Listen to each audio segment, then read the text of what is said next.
2018 کے اور ابھی کے الیکشن کے حوالے سے حلقے کے حوالے سے بات کروں تو یہ کوئی بڑی تبدیلی نہیں، کوئی 10% کے، لیکن اس وقت یہ کہنا میرے لیے مشکل ہو جائے گا کہ مخدوم صاحب جو ہیں وہ کیا پیپلز پارٹی سے الیکشن کانٹیسٹ کریں گے یا کسی اور جماعت سے۔ یہ تو وہ بہتر کہا جائے تو میں سمجھتا ہوں کہ اس میں میرے جو دو ٹینیور ہیں، دونوں ٹینیورز میں کالج کا لے کے آنا، روڈز میں انفراسٹرکچر بہتر کرنا، سکولز کو اپ گریڈ کرنا، ٹراما سینٹرز بنوانا، عمران خان صاحب کے نام پہ لوگوں نے ووٹ لیے، اور میں سمجھتا ہوں کہ جنہوں نے عمران خان صاحب کے نام پہ ووٹ لیے ان کے ووٹ لینے سے ایم پی اے تو بن گئے، اسمبلی میں بھی پہنچ گئے۔ آج وہ کدھر ہے؟ آج عمران خان صاحب پہ تھوڑا سا مشکل وقت آیا ہے تو وہ خود گھر چھوڑ کر بھاگے ہوئے ہیں۔ اس طرح بسم اللہ الرحمن الرحیم۔ السلام علیکم۔ تھال نیوز کے ساتھ میں ہوں جاوید مارم گھلو اور آپ دیکھ رہے ہیں میرا یوٹیوب چینل تھال نیوز۔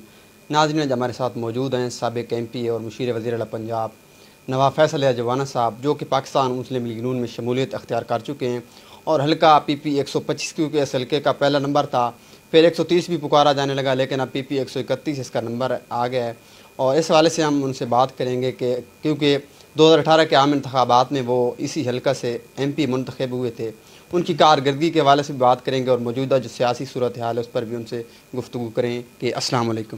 وعلیکم السلام۔ بہت شکریہ نواب صاحب، آپ نے اپنا قیمتی وقت ہمیں دیا۔ سب سے پہلے تو ہمارے ناظرین کو یہ بتائیے گا، کیونکہ بہت سارے لوگ یہ سوال جاننا چاہتے ہیں کہ جو موجودہ حلقہ بندی ہوئی ہے اس حوالے سے آپ کو تحفظات ہیں یا آپ مطمئن ہیں کہ یہ آپ کی فیور میں ہے؟ بسم اللہ الرحمن الرحیم۔ ابھی جو حلقہ جس کو حالیہ اگر جو حلقہ بندی ہوئی اس حوالے سے دیکھا جائے تو اس کا نمبر جو ہے وہ 131 بنتا ہے، جھنگ 7۔ مطلب پہلے بھی جو پچھلے دنوں میں حلقہ بندی ہوئی تھی اس میں حلقہ یہ نمبر 125 سے چینج ہو کے 130 ہو گیا تھا، اور اس وقت بھی جھنگ 7 تھا، اور جھنگ اگر 125 کے حوالے سے بات کی جائے تو اس کو جھنگ 2 تھا۔ یہ حلقہ کوئی اگر 2018 کے اور ابھی کے الیکشن کے حوالے سے حلقے کے حوالے سے بات کروں تو یہ کوئی بڑی تبدیلی نہیں، کوئی 10% کے قریب تبدیلی بنتی ہے، جس میں میرا بڑا اچھا ایریا تھا ملوانے کا، 4 پٹوار سرکل میگھیانہ کانوگوئی کے بنتے تھے، وہ تبدیل ہو گئے ہیں، اور 4 ہی پٹوار سرکل جو ہیں وہ احمد پور سیال تحصیل اور کانوگوئی میرنے والے کے شامل ہو گئے ہیں۔ البتہ تحصیل جھنگ کا جو حلقہ تھا جس میں چیلا کانوگوئی تھا، وہ البتہ چیلا کانوگوئی جو ہے وہ اس حلقے سے ایکسکلوڈ ہو گئی ہے، لیکن مسن کانوگوئی جو ہے وہ اس حلقہ میں ہے۔ تو یہ تقریباً سابقہ ہی حلقہ ہے جس حلقے سے مجھے اللہ تعالیٰ کے فضل و کرم سے 2018 میں اللہ تعالیٰ نے کامیابی کی تھی۔ یہ 95% وہی حلقہ ہے، اور 5% کے قریب جو ہے وہ نئے ایریا شامل ہوا ہے۔ آپ کیونکہ پاکستان مسلم لیگ نون کے پلیٹ فارم سے الیکشن لڑیں گے، اور مختلف جو ہے سوشل میڈیا پر ایک بات چل رہی ہے کہ پی ڈی ایم کا جو اب اتحاد ہے وہ ٹوٹ چکا ہے، کیونکہ آپ کا مقامی طور پر جو ہے مخدوم سید فیصل صالحیات صاحب کے ساتھ اتحاد ہے، تو پاکستان مسلم لیگ نون کے کیونکہ آپ امیدوار ہوں گے، تو پھر یہ یہاں پر جو ہے یہاں جھنگ کے لیے اور پولیس ہوگی کہ پی ڈی ایم مل کر الیکشن لڑے گی۔ اس حوالے سے اگر کوئی نیا امیدوار پاکستان مسلم لیگ نون کا آتا ہے تو آپ کا کیا رائے عمل ہے؟ دیکھیں، یہ جو پی ڈی ایم کا الحاق تھا یہ بیسیکلی جب پی ٹی آئی کی گورنمنٹ ختم ہوئی تو اس وقت انہوں نے مختلف پولیٹیکل پارٹیز نے آپس میں اتحاد کیا، اور جس کو سربراہ مولانا فضل الرحمان صاحب کو بنایا گیا، اور میں سمجھتا ہوں کہ انہوں نے اپنا بڑا زبردست جو ہے اس حوالے سے ٹائم گزارا۔ حالانکہ ایک ہی پارٹی میں عام طور پہ تھوڑے ہی ٹائم بعد اگر اقتدار میں ہو تو اختلافات شروع ہو جاتے ہیں، لیکن انہوں نے تقریباً 1.5 سال کے قریب حکومت کی، اور آپس میں بڑا اتفاق رائے سے انہوں نے حکومت کی۔ ابھی ہر جماعت کی ایک اپنی پالیسی ہوتی ہے، اور ووٹرز نے اپنی جماعت کی پالیسی کے مطابق اور اپنی مینیفیسٹو کے مطابق ہی ووٹ دینے ہوتے ہیں۔ میں سمجھتا ہوں کہ جو آپ کا سوال ہے کہ کیا یہاں پر آپ پیپلز پارٹی کے ساتھ الحاق کے ساتھ الیکشن کانٹیسٹ کریں گے، دیکھیں مخدوم سید فیصل صالحیات انشاءاللہ جو ہیں میرے ایم این اے کے کینڈیڈیٹ ہیں، اور ان کے نیچے میں رننگ میٹ ہوں، لیکن اس وقت یہ کہنا میرے لیے مشکل ہو جائے گا کہ مخدوم صاحب جو ہیں وہ کیا پیپلز پارٹی سے الیکشن کانٹیسٹ کریں گے یا کسی اور جماعت سے، یہ تو وہ بہتر بتا سکتے ہیں کہ وہ کس جماعت سے الیکشن کانٹیسٹ کریں گے. ہاں البتہ میں جو ہے وہ انشاءاللہ پاکستان مسلم لیگ نون سے الیکشن کانٹیسٹ کروں گا. نواب صاحب ہمارے ناظرین کو یہ بتائیے گا کہ 2018 کے عام انتخابات میں آپ نے کامیابی حاصل کی، تو جو میگا پروجیکٹس تھے ہمارے ناظرین کو تھوڑا وہ ہمارے ساتھ شیئر کیجیے. دیکھیں صرف 2018 کے حوالے سے میگا پروجیکٹس کی اگر بات کریں تو اس کی میں وضاحت کرنے سے پہلے یہ بتانا ضروری سمجھتا ہوں کہ تحصیل 18 زاری میں اگر کوئی بھی پروجیکٹ ہے، میگا تو خیر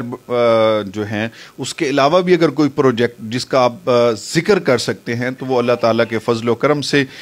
یا میرے والد محترم نواب غضنفر خان جبوانہ سیال صاحب لے کے آئے ہیں، یا اس علاقے میں اگر کوئی کلیدی کردار ڈیولپمنٹ کے حوالے سے ادا کیا ہے تو وہ فیصل صالح حیات صاحب ہیں. یا پھر اس کے بعد اگر دیکھا جائے تو میں سمجھتا ہوں کہ اس میں میرے جو 2 ٹینیور ہیں، دونوں ٹینیورز میں کالج کا لے کے آنا، روڈز میں انفراسٹرکچر بہتر کرنا، سکولز کو اپ گریڈ کرنا، ٹراما سینٹرز بنوانا، مطلب اگر کسی بھی سیکٹر میں بات کی جائے جو کہ رورل ایریا کی کانسٹیچوئنسی کی ریکوائرمنٹس ہوتی ہیں تو اس میں